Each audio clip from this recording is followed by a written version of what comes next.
प्यारे बच्चों, आपका स्वागत है हमारे चैनल एजी एजुकेशन जोन में। आज हम देखेंगे क्लास 12 फिजिक्स यानी भौतिक विज्ञान का 2025 में जो आपका एग्ज़ाम होगा अभी लेटेस्ट में, तो उसके बारे में कुछ महत्वपूर्ण जो प्रश्न हैं, सभी प्रकार के प्रश्न इसमें शामिल किए जाएंगे और ये प्रश्न आपके लिए बहुत लाभप्रद होंगे और इसके जो आंसर बताए जाएंगे उसे आपको एकदम तैयार कर लेना है, क्योंकि आपकी जो आगामी परीक्षा होने वाली है भौतिक विज्ञान की, उसमें आपको किसी प्रकार की कोई समस्या न हो। तो और यदि आपको ये वीडियो अगर अच्छा लगे तो इसे लाइक कीजिएगा, चैनल को सब्सक्राइब कीजिएगा और अपने दोस्तों से शेयर करना न भूलिएगा। और जितने भी और अगर प्रश्न आपको चाहिए महत्वपूर्ण प्रश्न, तो उसे कमेंट में ज़रूर भेजिएगा। और फिर इसके पहले मैंने कई वीडियो बनाए हुए हैं, चाहे न्यूमेरिकल के हों, चाहे नियम के हों, चाहे डेरिवेशन के हों, चाहे जो भी सिद्धांत हों या न्यूमेरिकल जो कुछ भी हों, सभी प्रकार के प्रश्न पहले बनाए गए हैं। यदि आपको देखना है, तैयार करना है अपना सिलेबस, तो उसे जाकर पिछले वीडियो में जाकर अवश्य देखिएगा। उसमें बहुत प्रकार के ऐसे प्रश्न, नियम वगैरह सब कुछ आपको मिल जाएंगे जो कि आपकी परीक्षा के लिए बेहद ज़रूरी होंगे। अब देखिए, इसमें चलते हैं अपने पॉइंट पे। पहला हमारा जो प्रश्न है वो हमारा ये प्रश्न है जो कि मोस्ट इम्पॉर्टेंट में से आता है, बराबर पूछता रहता है। लुई दे ब्रॉगली के द्रव्य तरंग की अवधारणा की व्याख्या कीजिए। तो लुई दे ब्रॉगली, कभी कभी दे ब्रागली भी कह के दे सकता है या लुइस दे ब्रागली भी कह के दे सकता है। तो इसमें तरंग, जो द्रव्य तरंग है की अवधारणा की व्याख्या करने के लिए कह रहा है। तो इसमें आपको बता दें कि दे ब्रागली जो हैं, इनके अनुसार अगर बात किया जाए तो ये कहते हैं कि जिस प्रकार विकिरण तरंग तथा कण के लाक्षणिक, लाक्षणिक मतलब जो इसका लक्षण होता है या जो इसका गुण होता है, गुण प्रदर्शित करता है, यानी कि जो इसके लक्षण या गुण वो क्या करते हैं, विकिरण प्रदर्शित करते हैं। किसका गुण? तरंग और कण का गुण प्रदर्शित करते हैं। कौन? जो विकिरण होते हैं, जो किरण होता है। अब देखिए, ठीक उसी प्रकार द्रव्य कणों को भी तरंग की प्रकृति प्रदर्शित करनी चाहिए। यानी वो कहते हैं दे ब्रॉगली कि जिस प्रकार विकिरण जो होती है तरंग और कण का लक्षण या गुण दर्शाती है, प्रदर्शित करती है, उसमें दोनों गुण होते हैं, द्वैत गुण होते हैं। तो इस तरीके से उसी प्रकार द्रव्य के जो कण होते हैं, इनको भी तरंग की प्रकृति प्रदर्शित करनी चाहिए। इसका अर्थ ये है कि अगर कोई गतिमान अवस्था में, यानी कोई गति की अवस्था में अगर प्रत्येक द्रव्य कण के साथ एक तरंग संबद्ध होती है, यानी जब कोई द्रव्य तरंग गति की अवस्था में होती है तो उसमें एक प्रकार की तरंग संबद्ध होती है, जिसे दे ब्रागली तरंग कहते हैं। जो उस कण की गतिशील द्रव्य कण जो होता है, जो गति की अवस्था में होता है, उसके साथ वो जो तरंग उसके साथ जुड़ी होती है, उसे ही दे ब्रागली तरंग कहते हैं। अब देखिए, इसमें अगला जो प्रश्न है आपका वो यह है कि प्रकाश में ध्रुवण की घटना प्रकट करती है। तो कौन सी ऐसी प्रकृति है जो प्रकाश में ध्रुवण की घटना को प्रकट करती है, प्रदर्शित करती है या दर्शाती है? तो अनुदैर्ध्य प्रकृति, कण प्रकृति, इसमें ऑप्शन में दिया है अनुप्रस्थ प्रकृति और कोई नहीं। तो इसमें से मैं बता दूं कि प्रकाश में ध्रुवण की घटना को प्रकट करने वाली एक ही प्रकृति है जो क्या है, अनुप्रस्थ प्रकृति है। तो यही आपका बी वाला ऑप्शन आपका सही होगा। अगला जो प्रश्न है आपका वो कला संबद्ध स्रोतों से आप क्या समझते हैं। जो ऊपर आप देखे हैं कि कला संबद्ध की बात की गई थी, तो उसमें ऐसे स्रोत जिनके बीच कालांतर समय के साथ नियत रहता है, कला संबद्ध स्रोत कहलाते हैं। तो कला संबद्ध स्रोत किसे कहते हैं? ऐसा स्रोत जिसके बीच कालांतर समय के साथ क्या रहता है, नियत रहता है, तो उसे क्या कहते हैं, कला संबद्ध स्रोत कहते हैं। कुछ ही समय में याद हो जाने वाला यह आपका क्या है, ये प्रश्न है।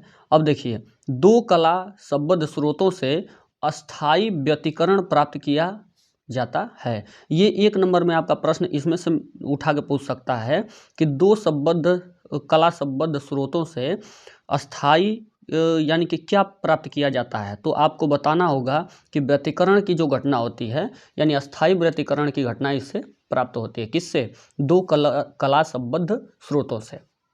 सभी प्रश्न पे आप गौर करिएगा, कोई भी प्रश्न मत छोड़िएगा। इसके पहले हमने जो भी वीडियो बनाए हुए हैं उसमें जितने भी महत्वपूर्ण प्रश्न शामिल किए हैं, तो वो सब के सब तैयार कीजिएगा, आप लोगों का काम बन जाएगा।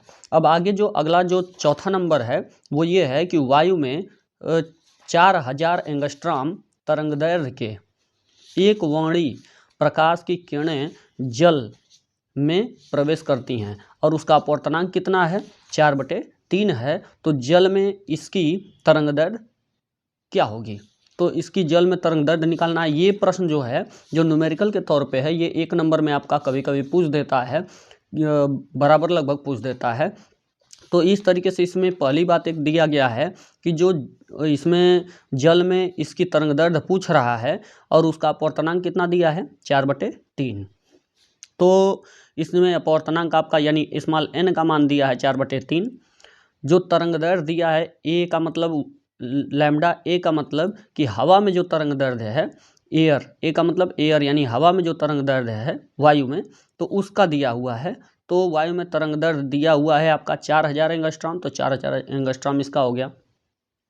अगला जो इसमें आपका मान जो निकालना है, जल में तब तरंग दैर्ध्य निकालना है, हवा में तो दिया हुआ है एयर में, जल का यानी W मतलब वाटर का, लैम्डा W का मतलब वाटर यानी पानी में या जल में जो तरंग दैर्ध्य है उसे निकालना है। तो इसका फार्मूला होगा लैम्डा W बराबर lambda A by small n।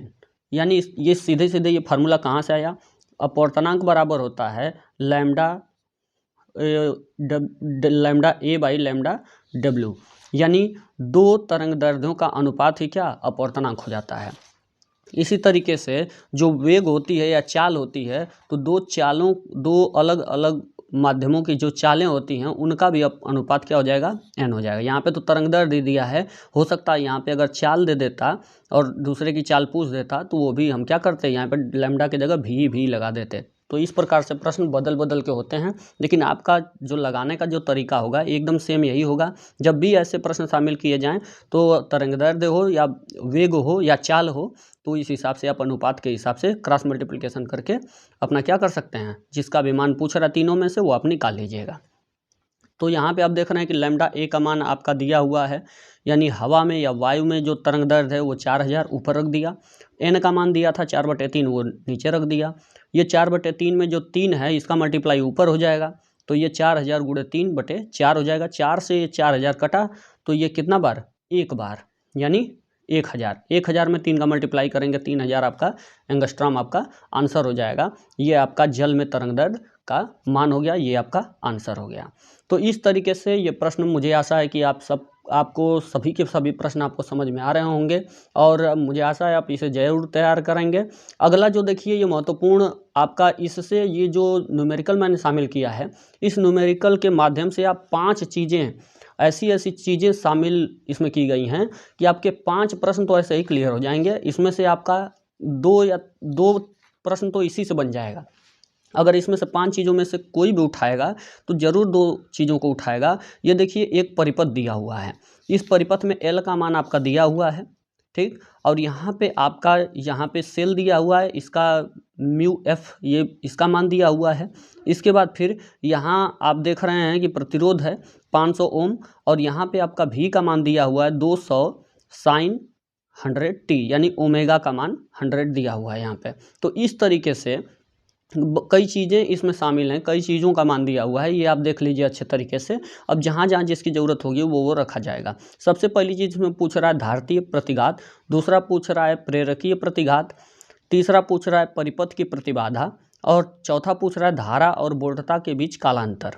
तो ये चीज़ आप समझ रहे हैं। इसके बाद फिर 5वां चीज़ पूछ रहा है परिपथ में धारा का शिखर मान क्या होता है। तो बहुत सारी चीज़ें आपके कवर हो जाएंगी, इससे 5 चीज़ें कवर हो जा रही हैं एक ही प्रश्न से। ऐसा प्रश्न जरूर तैयार करना चाहिए जिससे कि एक पंथ 2 काज वाला काम हो जाए और एक चीज़ हम लगाएं और 2-3 चीज़ें उसमें शामिल हो जाएं। अब देखिए यहाँ पे जो आंसर आपका मैं बता रहा हूँ, इसमें पहली चीज़ आपको पूछा था कि धारितीय प्रतिघात XC बराबर होता है, इसका फार्मूला कि 1/ωc। अब यहाँ पे आप देख रहे हैं कि ओमेगा का मान मैंने बताया कि 100 दिया है, जो साइन के बगल में था, तो 100 हो गया, और C का मान आपका 20 गुणे 10⁻⁻⁶ तो ये आपका हो गया इसका मान, C का मान। इस तरीके से जब इसे आप कैलकुलेट करेंगे, इसे काटेंगे तो आपका मान आएगा ये 500 ओम आ जाएगा आपका। अब ये कैसे होगा इसको समझ लीजिए। ये 10⁻⁻6 जो है इसे आप ऊपर भेज दीजिएगा, तो ये माइनस जो है ये ख़त्म हो जाएगा, यानी 10⁻6 बचेगा, यानी 1 के आगे कितना जीरो, 6 जीरो लग जाएगा, और 0 से 0 ये काट दीजिएगा, 3 0 से 3 0 कटेगा। इसके बावजूद भी ऊपर एक आपका यानी आपका 3 जीरो बचेंगे यानी 1000 बचेगा। और जब आप इससे 2 से जब उसे काटेंगे 1000 को तो कितना आएगा 500 आपका ओम आ जाएगा। आप मुझे आशा है आप समझ गए होंगे। और आगे जो दूसरा प्रश्न पूछा हुआ है, दूसरा चीज़ क्या पूछा था, प्रेरकीय प्रतिघात। इसका मान क्या, इसका वैल्यू क्या होता है, इसका XL होता है, इसको XL से प्रदर्शित करते हैं। और धारितीय प्रतिघात को XC से प्रदर्शित करते हैं। इस XL बराबर होता है ओमेगा L, और ओमेगा का मान आपका 100 है, L का मान अभी दिया था आपको परिपथ में क्या 10। तो ये आप जब 100 का मल्टीप्लाई यानी ओमेगा और L का मान रख दिया आपने, और जब इसका 100 का मल्टीप्लाई 10 में करेंगे तो कितना होगा 1000 ओम। ये आपका क्या हो गया, प्रेरकीय प्रतिघात हो गया। ये आंसर आपका हो गया। इसके साथ ये सभी फार्मूले आप जरूर तैयार कर लीजिएगा, जिससे इससे प्रश्न अगर उठें तो आपका सीधे काम बन जाए। तो अगला जो है जो परिपथ की प्रतिबाधा दिया हुआ है इसको Z से प्रदर्शित करते हैं। ये Z बराबर होता है √R² plus in bracket XL minus XC का होल स्क्वायर। तो ये फार्मूला होता है Z बराबर, यानी कि परिपथ की प्रतिबाधा का फार्मूला होता है। इसमें R का मान आप देखे हैं कि 500 दिया था ओम, R का स्क्वायर है तो 500 का भी स्क्वायर होगा, प्लस है तो प्लस लगाइए अंडर। अब देखिए ब्रैकेट में XL का मान अभी आपने निकाला है कितना 1000, तो 1000 हो गया, माइनस है तो माइनस लगा लिया। XC का मान अभी आपने निकाला है सबसे पहले 500 ओम, तो 500 XC की जगह हो गया। जब आप इसका होल स्क्वायर है देख रहे हैं XL माइनस XC का होल स्क्वायर है तो यहाँ पे भी होल स्क्वायर हो जाएगा। अब देखिए यहाँ पे 500 का जब आप स्क्वायर करेंगे तो यहाँ पे आपका 25 के आगे 4 जीरो हो जाएगा, और यहाँ पे प्लस है, और इसके बाद जब 100 में से 500 घटाएंगे आप तो कितना हो जाएगा, ये 100 में से 500 घटाएंगे तो 500 होगा, और 500 का स्क्वायर होगा फिर से, तो ये भी कितना हो जाएगा 25 के आगे 4 जीरो हो जाएगा। तो 25 के आगे 4 जीरो, 25 के आगे 4 जीरो लग जाएंगे, दोनों को जोड़ेंगे आप तो 50 के आगे 4 जीरो हो जाएंगे। तो इस तरीके से होगा। और जब उसका वर्गमूल निकालेंगे तो उसमें 500 और √2 ओम आपका आंसर हो जाएगा। तो ये रहा आपका Z का मान इस तरीके से। अब देखिए अगला जो प्रश्न पूछा हुआ है कि इसमें सवाल की धारा और वोल्टेज के बीच कालांतर कितना होगा, यानी tan फाई का मान कितना होगा, यानी धारा और वोल्टेज के बीच इसे कालांतर कहते हैं, इसे tan फाई से प्रदर्शित करते हैं। इसका मान होता है ओमेगा L/R। तो इस तरीके से ओमेगा का मान आप जान रहे हैं कि 100 है, तो ओमेगा L का मान अभी सीधे निकाला गया है, XL कहिए या ओमेगा L कहिए, उसका मान 1000। तो 1000 सीधे यहाँ पे ओमेगा L कहिए या XL कहिए, इसका मतलब इसका मान 1000 हो गया। और बाई R का मतलब आप देखे हैं कि R का वैल्यू कितना था 500, तो 500 हो गया। 2 जीरो से 2 जीरो आपका कट जाएगा, ऊपर 10 बचेगा, नीचे 5, तो 5 से जब 10 काटेंगे तो कितना हो जाएगा 2। तो इस तरीके से tan फाई बराबर कितना हो जाएगा 2 हो जाएगा।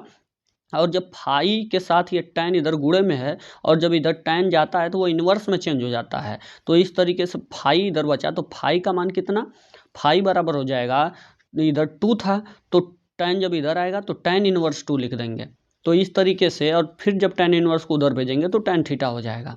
तो इस बात को आप समझ लीजिए। तो फाई बराबर, फाई का मान यानी धारा और वोल्टेज के बीच कालांतर को फाई कहते हैं, तो फाई बराबर क्या हो जाएगा टैन इन्वर्स 2, ये इसका मान आ जाएगा। अगला जो 5वां प्रश्न है वो ये है कि धारा का शिखर मान ज्ञात कीजिए, जिसे I0 से दर्शाते हैं या I0 भी कह सकते हैं आप, तो इक्वल टू V0 या V0/Z होता है। अब V का मान कितना दिया था, V0 का मान यहाँ पे आपका 200 दिया था, और Z का मान जो है आपका, वो Z का मान आप अभी निकाले हैं 500 √2, तो ये 500 √2 हमने नीचे रख दिया। अब देख रहे हैं आप कि 0 से 0 कटा, 0 से 0 कट गया। इसके बाद जब आप ये 5 √2 जब आप इसे सॉल्व करेंगे तो ऊपर 2 है, नीचे 5 √2 है, तो जब इसे काटेंगे आप तो आपका मान कितना आ जाएगा 0.2828 एम्पियर। अब अगला जो प्रश्न है उसे देखिए, वैद्युत चुंबकीय प्रेरण क्या होता है। वैद्युत चुंबकीय प्रेरण के आधार पर अन्योन्य प्रेरण की परिघटना समझाइए।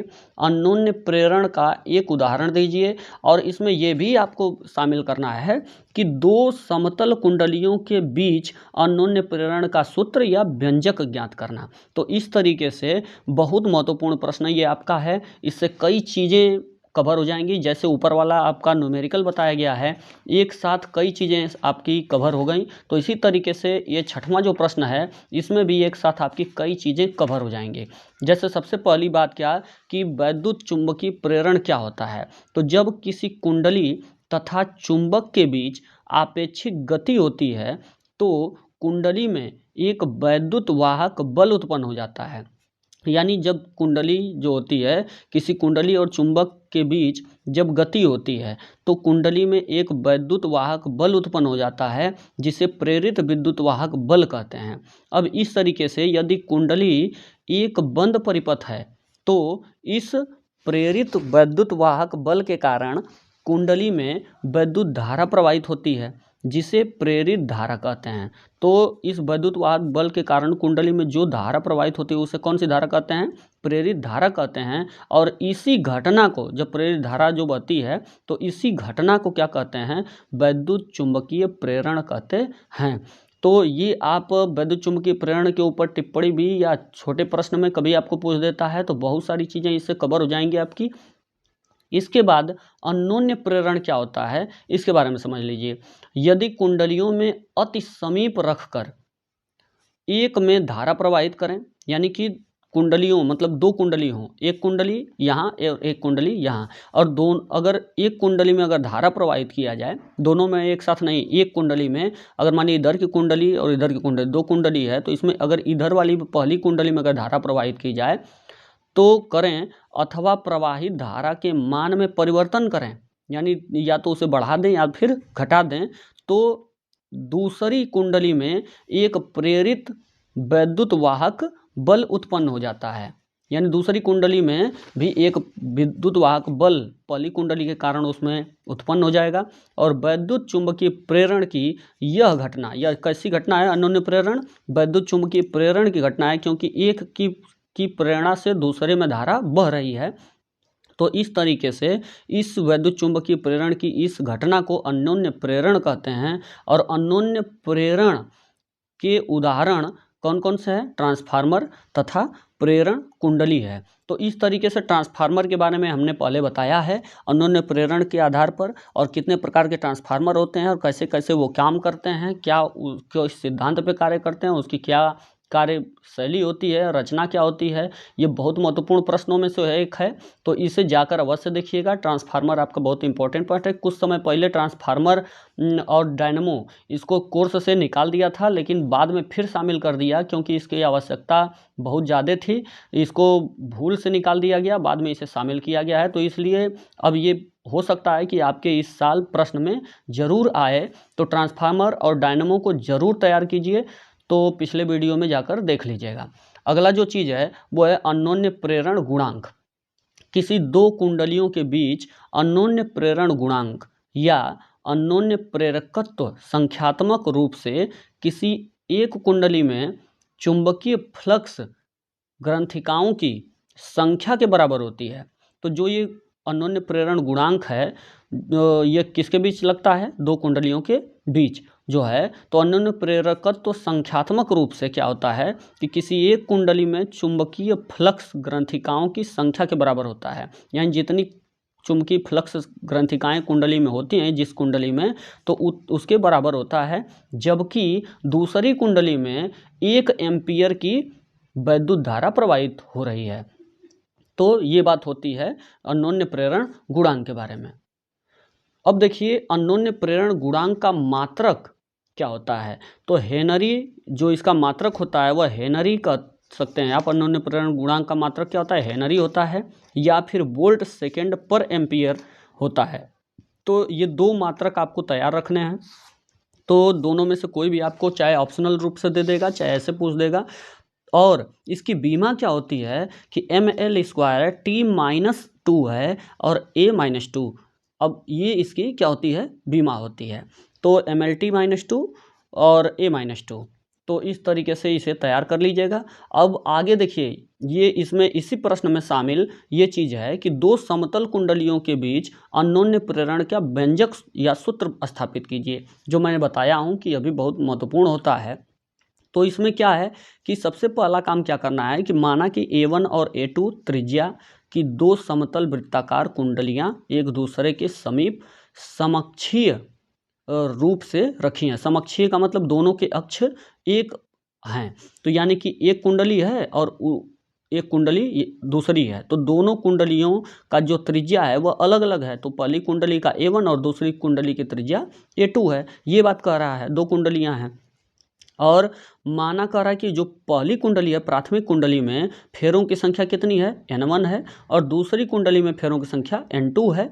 तो ये सारी चीज़ें आपको ट्रांसफार्मर पढ़ेंगे तो आपको समझ में आ जाएगा।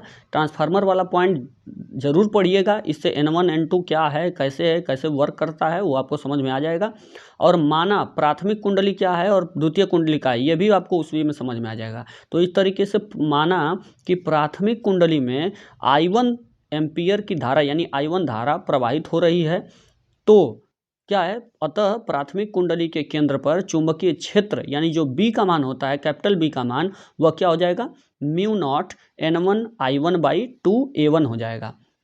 और इसके बाद माना यह चुंबकीय क्षेत्र द्वितीय कुंडली के संपूर्ण तल पर एक समान यदि है, तो अतः चुंबकीय क्षेत्र जो B के कारण द्वितीय कुंडली से बद्ध चुंबकीय जो फ्लक्स का मान होगा यानी φ2 का मान होगा, दूसरी कुंडली का है तो φ2 आप देख रहे हैं, और ऊपर पहली कुंडली का था तो N1 या 1 आप देख रहे हैं कि N1 I1 और A1, और यहाँ पे दूसरी कुंडली है तो क्या हो जाएगा, ये आपका φ2 हो जा रहा है यानी 2 लगा रहेगा। अब देखिए φ2 बराबर क्या होगा, BA और बराबर, अब देखिए यहाँ पे B का मान mu naught N1 I1/2 A1। ये क्यों, क्योंकि जो इसमें जो अन्योन्य प्रेरण यानी पहली कुंडली के कारण दूसरी कुंडली में धारा प्रवाहित हो रही है, तो इसलिए यहाँ पे B का मान वही होगा।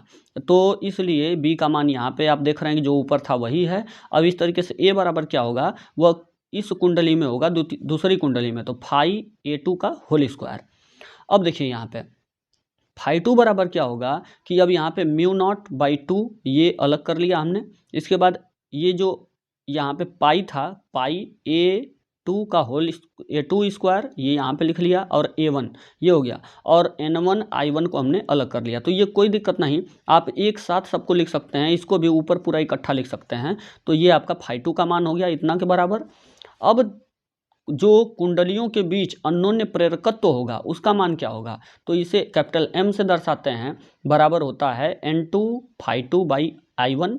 और N2 φ2/I1 की जो बात किया जाए तो यहाँ पे इसका इतना बराबर क्या हो जाएगा, mu naught by 2 into pi A2 का स्क्वायर बाई A1, और यहाँ पे N1 था। अब यहाँ पे देखिए जो I1 है आपका, तो I1 से I1 आपका कट जाएगा और यहाँ पे बचेगा क्या, N2, तो N2 बचेगा। और ये तो आपका φ2 का मान रख दिया गया यहीं पे, यहाँ पे क्या रखा गया है, यहाँ पे जो N2 φ2/I1 था, यहीं पे φ2 का मान जो ऊपर था ये पूरा चीज़ ला के यहाँ पे रख दिया गया है। तो I1 से I1 कट गया आपका, N1 N2 ये एक साथ हो गए, और ये जो मान था वो आपका सीधा सीधा दिखाई दे रहा है। तो इस तरीके से इसका मान बस रख दिया गया है ऊपर का नीचे। तो ये आपका किसका मान हो गया, कुंडलियों के बीच जो अन्योन्य प्रेरकत्व का मान होगा उसका ये फार्मूला हो जाएगा। यही आपका वो व्यंजक है जिसे आपको ज्ञात करना था कि दो समतल कुंडलियों के बीच अन्योन्य प्रेरण का व्यंजक या सूत्र। तो यही अन्योन्य प्रेरण या अन्योन्य प्रेरकत्व का यही सूत्र है, ये आपका सूत्र। अब देखिए, अतः कुंडलियों के बीच अन्योन्य प्रेरकत्व को किससे दर्शाते हैं, M से। दोनों कुंडलियों जो M का मान है वह दोनों कुंडलियों में फेरों की संख्या के अनुक्रमानुपाती होती है। इसका अर्थ ये है कि जब दोनों कुंडलियों के बीच जो अन्योन्य प्रेरण या अन्योन्य प्रेरकत्व तो M का मान होगा वह दोनों कुंडलियों में फेरों की संख्या के अनुक्रमानुपाती होने का मतलब कि अगर फेरों की संख्या बढ़ाई गई, चाहे पहली कुंडली में हो चाहे दूसरी कुंडली में, अगर फेरों की संख्या बढ़ाई गई तो यह निश्चित है कि अन्योन्य प्रेरण का भी मान बढ़ेगा। अगर किसी में भी बढ़ाया जाए तो जरूर अन्योन्य प्रेरण का मान जरूर बढ़ेगा, जिसे अन्योन्य प्रेरकत्व भी आप कह सकते हैं। तो बच्चों, जो आपका 7वां प्रश्न है वो देखिए अब डायनमो से है। जैसे कि मैंने आपको अन्योन्य प्रेरण में आपको बताया, विद्युत वाहक जो विद्युत प्रेरण जो वाली बात की गई थी वहाँ पे, तो उसमें मैंने आपको बताया कि जो डायनमो है और जो ट्रांसफार्मर है इसे आप ज़रूर देखिएगा। तो मैं आपको ट्रांसफार्मर जो है उसके लिए मैंने बताया कि आपको पिछले वीडियो में आप देख लीजिएगा ट्रांसफार्मर के बारे में, और डायनमो के बारे में मैं यहाँ पे बता रहा हूँ। और हो सकता है थोड़ा सा ओल्ड वीडियो आप देखेंगे तो उसमें डायनमो भी मिल जाए। तो चलिए यहाँ पे देखिए, अब चलते हैं डायनमो के बारे में। डायनमो में क्या आपका प्रश्न बनता है कि डायनमो को आपको कई तरह से बोल सकता है। या तो कहेगा कि डायनमो जो है वह क्या है, या तो फिर कहेगा कि विद्युत जनित्र क्या है, या तो फिर कहेगा कि प्रत्यावर्ती धारा जनित्र क्या है। यानी तीनों में से कुछ भी नाम ले, आपको सीधे सीधे समझना है कि डायनमो की बात की जा रही है। क्या बताया मैंने, डायनमो पूछे, विद्युत जनित्र पूछे या प्रत्यावर्ती धारा जनित्र कहे, बात एकदम एक ही है। आपको थोड़ा भी इधर उधर नहीं सोचना है, सीधे जो मैं बताऊंगा वही आपको सीधे सीधे लिखना है, और उतना ही लिखना है, उससे अधिक लिखने की आवश्यकता नहीं है। और इसमें पूछेगा कि इसके सिद्धांत क्या हैं, यानी किस सिद्धांत पर डायनमो काम करता है, इसकी रचना क्या, यानी इसे बनाया कैसे जाता है, और कार्य विधि और यह काम कैसे करता है, ये चीज़ आपको समझना होगा। तो अब देखिए, सबसे पहली बात हम करते हैं, डायनमो है क्या।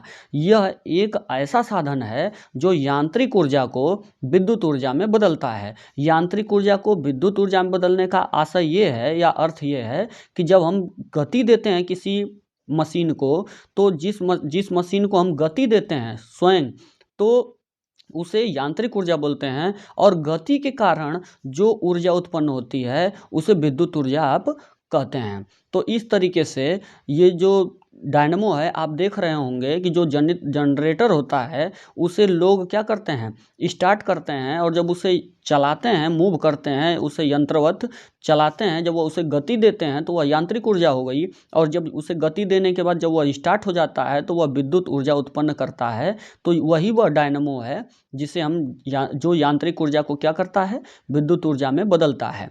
अब देखिए, सिद्धांत क्या होता है या किस सिद्धांत पर डायनमो जनित्र या विद्युत जनित्र काम करता है।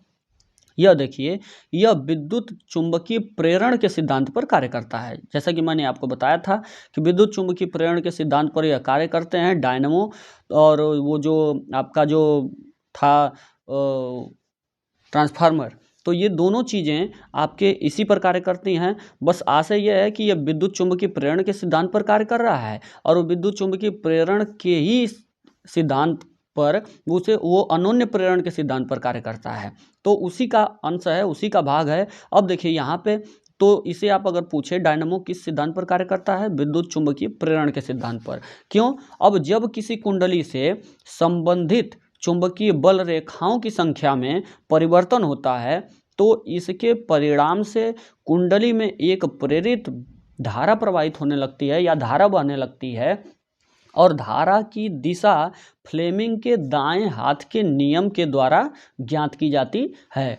तो इसलिए यह किस पर काम करता है, विद्युत चुंबकीय प्रेरण के सिद्धांत पर कार्य करता है, और फ्लेमिंग के दाएं हाथ के नियम के द्वारा इसकी दिशा यानी धारा किधर को बह रही है, यह दिशा ज्ञात की जाती है। तो आप फ्लेमिंग का दाएं हाथ का नियम, बाएं हाथ का नियम दोनों जानते होंगे, तो आप समझ रहे होंगे कि ये कैसे, इसकी धारा की दिशा कैसे मापी जाएगी फिर। तो अब आगे देखिए, ये आपके सामने एक चित्र है जो किसका है, डायनमो का है, विद्युत जनित्र का है, प्रत्यावर्ती धारा जनित्र का है। तो अब यहाँ पे आप देख रहे हैं कि दो चुंबक लगाए गए हैं, ये नॉर्थ पोल, ये साउथ पोल, दो शक्तिशाली चुंबक हैं, और इसके बीच में एक कुंडली है, और ये जो आपका ये जो राउंड दिखा रहा है, घूम रहा है बीच में, ये आपका एक वलय है। अब देखिए यहाँ पे ये जो दो ब्रूस लगे हुए हैं, यहाँ पे एक ब्रूस यहाँ लगा है, एक ब्रूस यहाँ पे लगा है, और ब्रूस के साथ जोड़ा गया है सर्पी वलय, यहाँ पे एक वलय, यहाँ पे वलय, इसी के बीच में रॉड जो है वो आपका घूमता है। तो अब देखिए, अब यहीं से आपकी धारा प्रवाहित की गई है, धारा इधर से ऐसे होती जा रही है, और ऐसे होते हुए ABCD की तरफ से होते होते फिर इधर से घूम रही है, यानी धारा इधर से प्रवाहित की जा रही है। अब यहाँ पे आप देख रहे हैं कि रचना, इसमें निम्न भाग होते हैं। इसमें यह बनता कैसे, क्या क्या चीज़ें इसमें होती हैं जो महत्वपूर्ण होती हैं, तो आपको दिखा दिया मैंने कि सबसे पहली चीज़ मैंने आपको दिखाया उसमें चित्र में कि शक्तिशाली चुंबक हैं। तो इस चुंबक के ध्रुव N और एस हैं, यानी नॉर्थ पोल और साउथ पोल हैं। यह एक प्रकार का शक्तिशाली चुंबक होता है। दूसरी चीज इसमें क्या होती है, आर्मेचर होता है। आर्मेचर का अर्थ यह है कि यह एक आयताकार कुंडली ABCD है। जैसा कि मैंने आपको ऊपर दिखाया कि दो चुंबकों के बीच में जो कुंडली थी उसे ही आर्मेचर बोलते हैं। अब आर्मेचर क्या है, ABCD है, और यह तांबे के तार को क्रोड पर लपेट कर बनाई जाती है। यह चुंबक के बीच घूमने के लिए स्वतंत्र होती है। यानी आप देख रहे हैं कि यह जैसे जैसे नॉर्थ पोल और साउथ पोल शक्तिशाली चुंबक हैं, यह यानी कि ये क्या करेंगे, आकर्षित करेंगे, बीच में बल लगाएंगे, तो इस कारण यह क्या करेगा, यह घूमने के लिए, यानी एक बार गति पाएगा तो यह घूमता ही रहेगा। अब देखिए आगे क्या होता है, तीसरा चीज़ है कि सर्पी वलय। सर्पी वलय के बारे में मैंने आपको दिखाया है कि ब्रुश से जुड़े हुए दो वलय हैं जिन्हें सर्पी वलय कहते हैं। तो इसे क्या इसके बारे में है, कुंडली के दोनों सिरे दो अलग अलग धातु के छल्लों से जुड़े होते हैं जिन्हें सर्पी वलय कहते हैं। यानी कुंडली का दो सिरा, आप देख रहे थे कि धारा कैसे बह रही थी, तो धारा बह रही थी, तो वो जो कुंडली, जिस कुंडली से होते हुए धारा बह रही थी, उस कुंडली से जुड़ाव था इसका सर्पी वलय का। तो एक हिस्सा एक सर्पी वलय से, दूसरा हिस्सा दूसरे सर्पी वलय से जुड़ा हुआ था। तो कुंडली के दोनों सिरे अलग अलग धातु के छल्लों से जुड़े रहते हैं जिन्हें क्या कहते हैं, सर्पी वलय कहते हैं। और सर्पी वलय को कौन बांधे रखता है, ब्रुश। तो ब्रुश क्या होता है कि सर्पी वलय हमेशा तांबे की बनी दो पत्तियों को स्पर्श करते रहते हैं जिन्हें ब्रुश कहते हैं। और इसके बाद यह काम कैसे करता है, जो डायनमो विद्युत जनित्र या प्रत्यावर्ती धारा जनित्र है, यह काम कैसे करता है। तो काम कैसे करता है इसके बारे में समझिए कि जब चुंबक के ध्रुवों के बीच कुंडली को रखकर, तो आप देख रहे थे कि दोनों चुंबकों के, शक्तिशाली चुंबकों के बीच में आपका कुंडली थी, तो रख कर घुमाया जाता है, यानी उसे गति दिया जाता है, यांत्रिक ऊर्जा दी जाती है। तो इसकी भुजा AB ऊपर की ओर चला जाता है, क्योंकि एक पतली पट्टी की तरह रहता है, यह घूमता रहता है।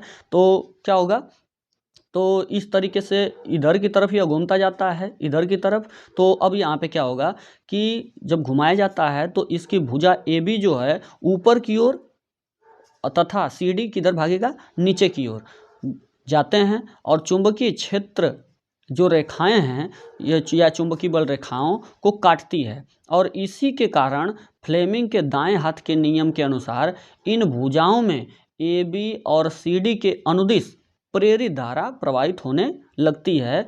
इस प्रकार कुंडली में ABCD दिशा में प्रेरित धारा प्रवाहित हो जाती है। यानी पूरा ABCD दिशा में, जैसे मैंने बताया था, AB से होते हुए CD से की तरफ घूमते हुए धारा प्रवाहित हो रही थी, और उसी धारा की ज़रूरत होती है घरों के लिए। तो क्या होता है कि अब देखिए, कुंडली का आधा चक्कर जब पूरा होने के बाद AB जो होता है, जो भुजा AB है, वह C और CD क्रमशः अपनी अपनी स्थितियां बदल लेती हैं। यानी कि ज्यों ही एक चक्कर पूरा हो गया तो फिर एक चक्कर पूरा हो गया, ऐसे जितने चक्कर लगाएंगे तो उनकी दिशाएं बदलती रहेंगी, वो एक दूसरे की स्थितियां बदलती रहेंगी। अब इसके बाद क्या होगा कि जिससे प्रेरित धारा की दिशा भी बदल जाती है। अब उनकी दिशा बदलेगी तो प्रेरित धारा की भी दिशा बदल जाती है, और इसी धारा को प्रत्यावर्ती धारा कहते हैं। इसलिए इस जनित्र को प्रत्यावर्ती धारा जनित्र कहते हैं, क्योंकि इससे कौन सी धारा उत्पन्न हो रही है, प्रत्यावर्ती धारा। तो इसलिए इस जनित्र को क्या बोलते हैं, प्रत्यावर्ती धारा जनित्र भी कहते हैं। तो बच्चों, ये वीडियो आपको बहुत पसंद आया होगा।